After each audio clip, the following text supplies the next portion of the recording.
ஒரு பெரிய பாரம்பரியமான கிராமத்து வீட்டில் சோமசுந்தரம் என்ற நடுத்தர வயது நபர் வாழ்ந்து வருகிறார்.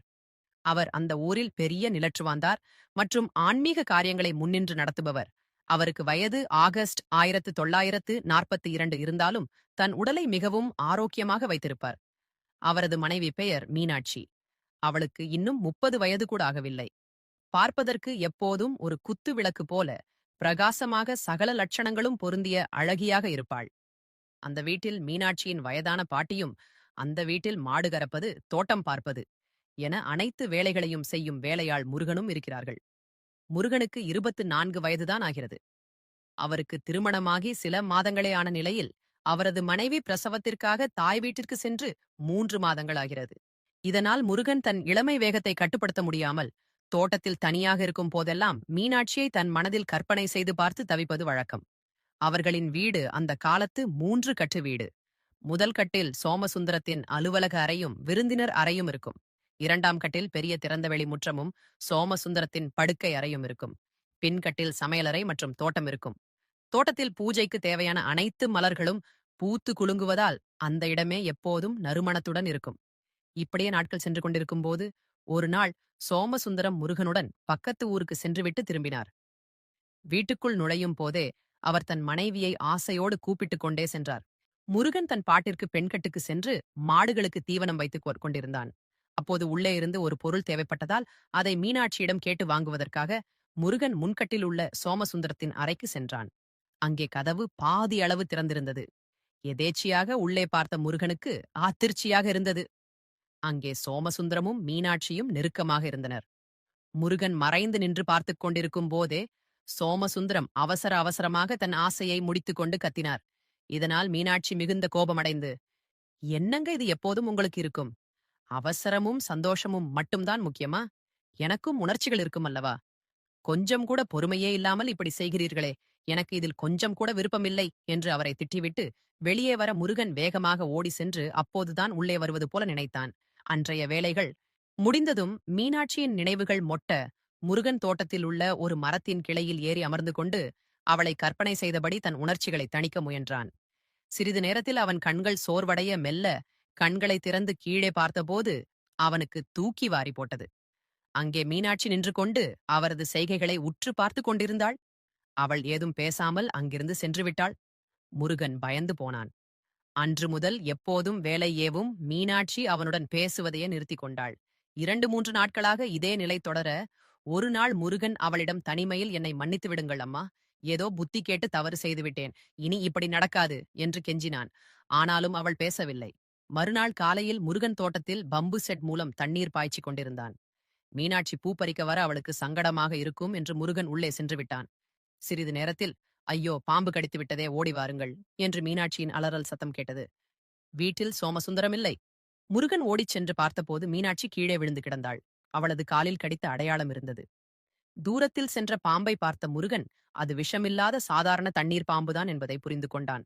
ஆனால் இந்த சந்தர்ப்பத்தை பயன்படுத்தி அவளிடம் நல்ல பெயர் வாங்க நினைத்த முருகன் அவளை தூக்கிக் கொண்டு உள்ளே வந்து ஒரு பிளேட்டால் அந்த இடத்தை லேசாக கீறி இரத்தத்தை உறிஞ்சி எடுத்து விஷத்தை முறிப்பது போல நினைத்தான். மீனாட்சி பயத்தில் மயக்கமடைந்திருந்தாள். அதற்குள் சோமசுந்தரம் வருவதைக் கண்ட முருகன் தன் வேட்டியின் ஒரு பகுதியை துண்டித்து அவளது காலில் கட்டுப்போட்டான். பதறி ஓடி வந்த சோமசுந்தரத்தினம் அம்மாவுக்கு பாம்பு கடித்து விட்டது. ஐயா, நான் விஷத்தை உறிஞ்சி எடுத்துவிட்டு கட்டு போட்டிருக்கிறேன் என்றான். பின்னர் அவளை மருத்துவமனைக்கு அழைத்துச் சென்றனர்.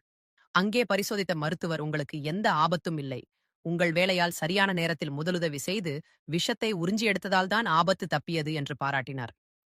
இதை கேட்ட மீனாட்சியின் முகம் சிவந்தது. அவள் முருகனை கும்பிட, அவனோ அம்மா, அப்படியெல்லாம் செய்யாதீர்கள், நீங்கள் வளர்த்த உடம்பு இது உங்களுக்கு உதவாமல் யாருக்கு உதவப் போகிறது என்று இருபொருள் பட கூறினான். இதன் பிறகு மீனாட்சி பழைய விஷயங்களை மறந்து முருகனுடன் சகஜமாக பேசினாள். ஒரு வாரம் கழித்து சோமசுந்தரம் ஒரு கோயில் கும்பாபிஷேக வேலைக்காக வெளியூர் செல்ல வேண்டியிருந்தது. திரும்ப வர 2-3 நாட்கள் ஆகும் என்பதால் அவர் முருகனிடம், டேய் முருகா, நீ இங்கேயே தங்கி மீனாட்சியை பத்திரமாக பார்த்துக்கொள், அவளுக்கு தேவையான உதவிகளை செய் என்று கூறிவிட்டு புறப்பட்டார். அன்றிரவு 11 மணி இருக்கும் முருகன் முன் அறையில் படுத்திருந்த போது மீனாட்சியின் அறையில் விளக்கு எரிந்தது. அவள் மெல்ல முருகன் படுத்திருந்த அறைக்கு வந்தாள். முருகன் தூங்குவது போல நடித்தான். அவள் அருகில் வந்து அமர்ந்து அவனையே ஆசையோடு பார்த்துக் கொண்டிருந்தாள். முருகன் புரண்டு படுப்பது போல நடிக்க அவளது கை அவளது உடலின் கீழ் மாட்டிக்கொண்டது. அவள் கையை எடுக்க முயன்றபோது முருகன் அவளது கையை பிடித்துக்கொண்டு யாரது என்று கத்த அவள். அவரது வாயை பொத்தினால் வளைந்த வளையல் சத்தம் கேட்க, அம்மா, நீங்களா என்று முருகன் பதறினான். அவள் உதட்டில் விரல் வைத்து ஊஷ் சத்தம் போடாமல் என் அறைக்கு வா என்று அழைத்துச் சென்றாள். அறைக்குள் சென்று கதவை தாழிட்ட பின் மீனாட்சி தன் உண்மையான முகத்தை காட்டினாள். உண்மையில் அன்று தோட்டத்தில் முருகன் மரத்தின் மேல் செய்த காரியங்களை அவள் பார்த்தபோதே அவளுக்குள் ஒரு திட்டம் உருவானது. தன் கணவரால் திருப்திப்படுத்த முடியாத தன் ஆசைகளை இந்த இளைஞன் மூலம் தீர்த்து கொள்ள வேண்டும் என்று முடிவு செய்தாள். அதற்காகவே அன்று தோட்டத்தில் தண்ணீர் பாம்பு வந்தபோது பயமில்லாமல் தன் கொண்டை ஊசியால் காலில் குத்திக்கொண்டு பாம்பு கடித்ததாக நாடகமடினாள். முருகன் தன் காலைத் தொட்டு இரத்தம் உறிஞ்சிய போதே அவளுக்குள் உணர்ச்சிகள் சுண்டி இழுத்தன. இப்போது சோமசுந்தரம் இல்லாத இந்த நாட்களை பயன்படுத்திக் கொள்ள திட்டமிட்டாள். அவள் முருகனை பார்த்து, அன்று மரத்தின் மேல் அசிங்கமாக செய்து கொண்டிருந்தாயே, உன்னை சோமசுந்தரத்தினிடம் காட்டிக் கொடுத்து வேலையை விட்டு தூக்கவா இல்லை? நான் சொல்வதை கேட்கிறாயா என்று மிரட்டினாள். முருகன் பயந்து போய், நீங்கள் சொல்வதை கேட்கிறேன் அம்மா என்றான். உன் மனைவி ஊரில் இல்லை, இதோ நான் இருக்கிறேன். உனக்கு என்னென்ன செய்ய தோன்றுகிறதோ எல்லாவற்றையும் செய் என்று அவள் கட்டளையிட்டாள். முருகனுக்கு முதலில் நம்ப முடியவில்லை. பின்னர் அவளை அணைத்துக் கொண்டான். மீனாட்சி தன் இத்தனை நாள் ஏமாற்றங்கள் அனைத்தையும் அவனிடம் தீர்த்து கொண்டாள். இவ்வளவு நாட்களாக எந்த சந்தேகமில்லாத சுகத்தை அனுபவிக்காமல் தவறு செய்துவிட்டேனே என்று அவள் அழுதாள்.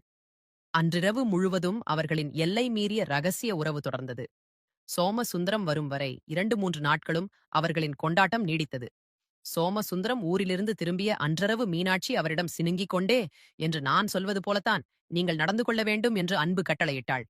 சோமசுந்தரமும் வழக்கம் போல தன் அவசர ஆட்டத்தை முடிக்க மீனாட்சிக்கு எரிச்சலாக இருந்தாலும் அடக்கிக் கொண்டு திருப்தி அடைந்தது போல நடித்தார். அவரும் தான் ஏதோ சாதித்து விட்டது போல மகிழ்ந்து தூங்கினார். சில நாட்களுக்குப் பிறகு மீனாட்சி கர்ப்பமடைந்த செய்தி வந்தது. சோமசுந்தரத்திற்கு மகிழ்ச்சி தாங்கவில்லை. அவர் வானத்திற்கும் பூமிக்குமாக குதித்தார். ஆனால் மீனாட்சியோ முருகனை பார்த்து ரகசியமாக நம்முற்று சிரிப்பு சிரித்தாள்.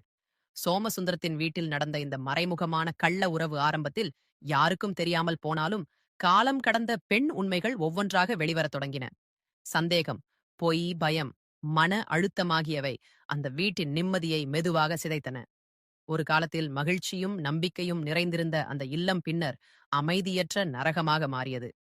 நண்பர்களே, இந்த கதையின் மூலம் நாம் புரிந்து கொள்ள வேண்டிய மிக முக்கியமான விழிப்புணர்வு செய்தி என்னவென்றால், தவறான ஆசைகளும் கள்ள உறவுகளும் ஒரு நொடிக்கு இன்பம் தரலாம். ஆனால் அதன் விளைவுகள் பலரின் வாழ்க்கையையும் குடும்ப மாண்பையும் முற்றிலும் சிதைத்துவிடும். நம்பிக்கை துரோகம் செய்யப்பட்ட இடத்தில் உண்மையான சந்தோஷம் நீண்ட நாட்களுக்கு நிலைக்காது. மறைத்து வைத்த பொய்கள் ஒரு நாள் நிச்சயம் வெளிச்சத்திற்கு வந்தே தீரும். உறவுகளில் நேர்மையும் நம்பிக்கையும் இல்லாத இடத்தில் அமைதி இருக்காது. எந்த சூழ்நிலையிலும் பிறரின் நம்பிக்கையை துரோகம் செய்யாதீர்கள். நல்லொழுக்கமும் கட்டுப்பாடும் தான் ஒரு மனிதனை சமுதாயத்தில் உயர்வாக வாழ வைக்கும். இந்த கதை உங்களுக்கு பிடிச்சிருந்தால் லைக் பண்ணுங்க. உங்களது கருத்துக்களை கீழே கமெண்டில் பகிர்ந்து கொள்ளுங்கள். இது போன்ற சுவாரஸ்யமான மற்றும் விழிப்புணர்வு கதைகளை தொடர்ந்து கேட்க நம்ம சேனலை சப்ஸ்கிரைப் செய்து பெல் பட்டனை கிளிக் பண்ணிக்கோங்க. நன்றி, வணக்கம்.